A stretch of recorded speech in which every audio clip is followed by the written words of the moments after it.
Price lord. ನಮ್ಮ ಕರ್ತನಾದ ಯೇಸುವಿನ ನಾಮದಲ್ಲಿ ನಿಮ್ಮೆಲ್ಲರನ್ನು ವಂದಿಸುತ್ತೇನೆ. ಕರ್ತನ ಕೃಪೆಯು ನಿಮ್ಮೆಲ್ಲರಿಗೂ ದಯಪಾಲಿಸಲಿ. ಈ ದೇವರ ವಾಕ್ಯಗಳು ಅಪೊಸ್ತಲರ ಕೃತಿಗಳು ಎಂಬ ಈ ಪುಸ್ತಕದಿಂದ ಅಪೊಸ್ತಲರ ಮುಖಾಂತರ ದೇವರು ಮಾಡಿದ ಅದ್ಭುತವಾದ ಸೇವೆ ಕುರಿತಾಗಿ ನಿಮ್ಮೊಟ್ಟಿಗೆ ಹಂಚಿಕೊಳ್ಳೋದಕ್ಕೆ ದೇವರ ಕೃಪೆ ತೋರಿದ್ದಕ್ಕಾಗಿ ಆತನಿಗೆ ಸ್ತೋತ್ರ.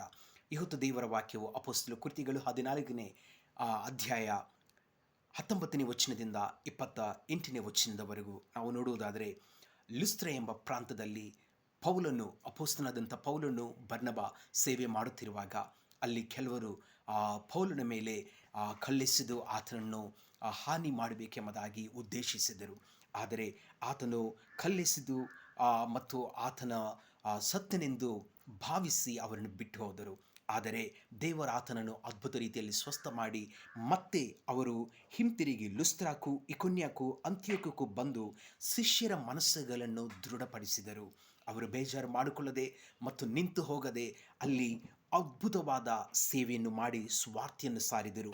ನಾವು ಬಹು ಸಂಕಟಗಳನ್ನು ತಾಳಿ ದೇವರ ರಾಜ್ಯದೊಳಗೆ ಸೇರಬೇಕೆಂಬುದಾಗಿ ಎಚ್ಚರಿಕೆಯ ಮಾತನ್ನು ಹೇಳಿ ಕ್ರಿಸ್ತ ನಂಬಿಕೆಯಲ್ಲಿ ಸ್ಥಿರವಾಗಿರಿ ಎಂದು ಅವರನ್ನು ಧೈರ್ಯಗೊಳಿಸಿದರು. ಆಮೇನ್. ಅದು ಮಾತ್ರವಲ್ಲದೆ ಅವರು ಅನೇಕ ಸಭೆಗಳಲ್ಲಿ ಮತ್ತು ಹಿರಿಯರನ್ನು ಗೊತ್ತು ಮಾಡಿ ನೇಮಿಸಿ ಉಪವಾಸವಿದ್ದು ಪ್ರಾರ್ಥನೆ ಮಾಡಿದರು.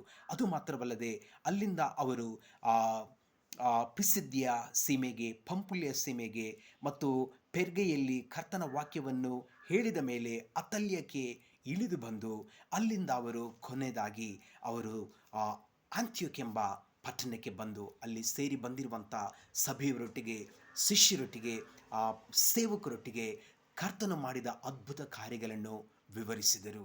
ಕರ್ತನು ನಮ್ಮನ್ನು ಆಶೀರ್ವದಿಸಲಿ.